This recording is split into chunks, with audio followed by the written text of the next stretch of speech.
A chorus line is a show about very different dancers coming together as one. Even though its characters are so diverse, a chorus line is sometimes confusing for new audience members, with its 17 dancers using generic names like Bobby and Judy. This video will introduce and distinguish the dancers, starting at the left side of the chorus line. Don't forget to like and subscribe. First we have Don, who sings about his job at a strip club. Worked this one club for about a week straight, and I really became friendly with the stripper.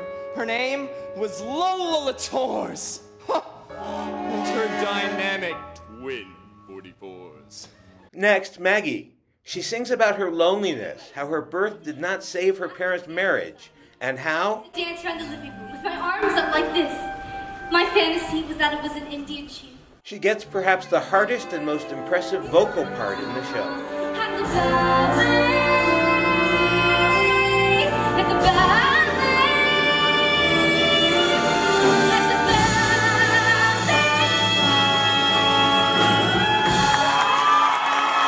ballet. Mike performs the first featured number, I Can Do That. He talks about watching his sister dance and wanting to do the same thing. I'm watching Cisco pedal pat. Said I can do that. I can do that. And he shows off some fancy footwork.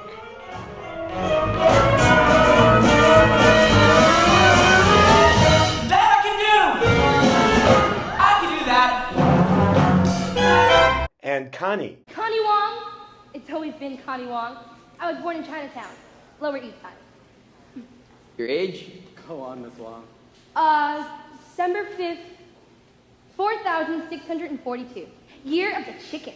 She's frustrated by her short stature. Greg is Jewish, gay, and funny. My real name is Sidney Kenneth Beckenstein. My Jewish name is Rachel Lev Ben Yaakov Meyer Beckenstein. And my professional name is Gregory Gardner. Visit thebroadwaymaven.com to find out about a free weekly Broadway appreciation course every Monday at noon and 7 p.m. Cassie is a key part of the show. She's a former lead who's trying to get a new start in the chorus line, and a former lover of director Zach.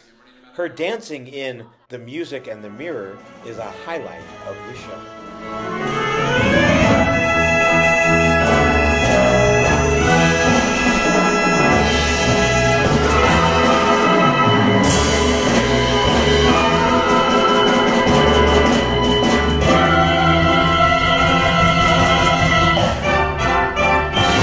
Sheila, with her trademark hand-on-hip swagger, is wounded, jaded, caustic, and vulnerable.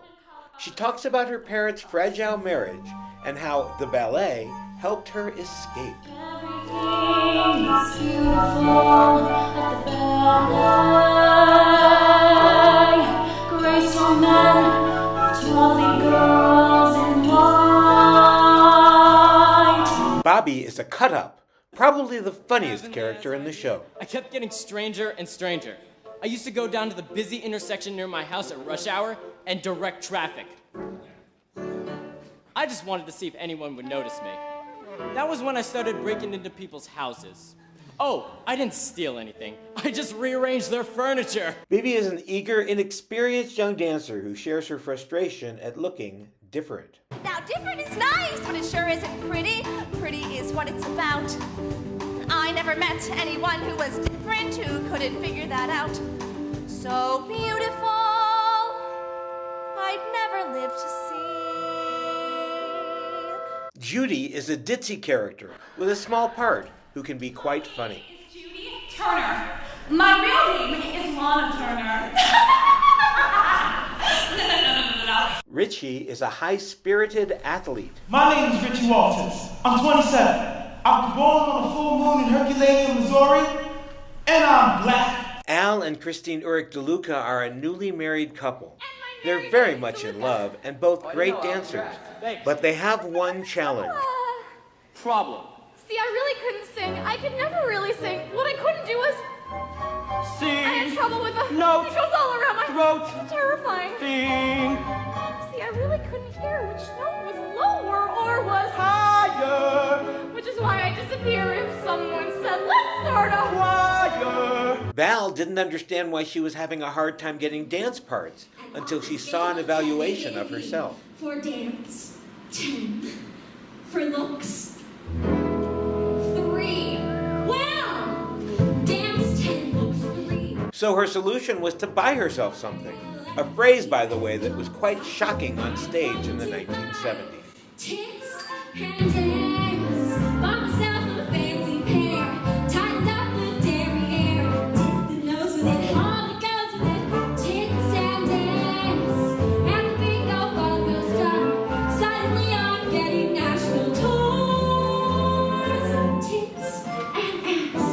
I'll get your jobs.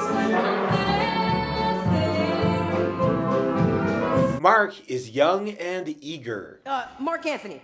Really, Mark Philip Lawrence Tabori. Tempe, Arizona. I'm 20.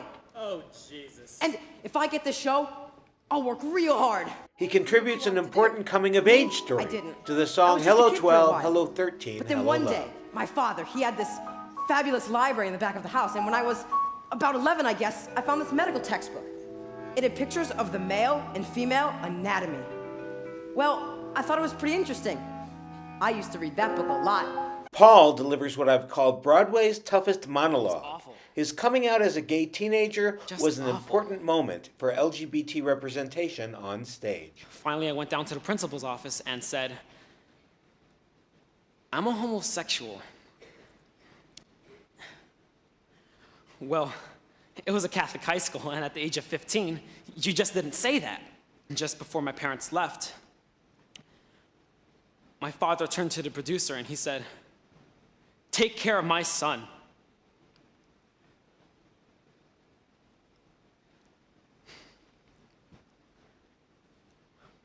Well, that was the first time he ever called me that.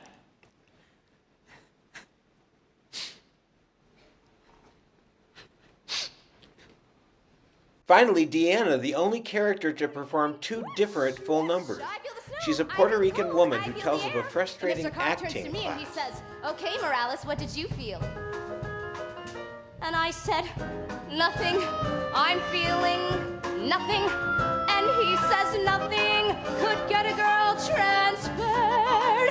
They all felt something, but I felt nothing except the feeling that this bullshit was absurd. And in the 11 o'clock number, Deanna ruminates that if she couldn't dance, she'd have no regrets. Kiss today goodbye and point me toward tomorrow. We did what we had to do. Won't forget, can't regret what I did for love. Which dancer do you identify with the most and why? Put your answer in the comments. And here's another video I think you'll like.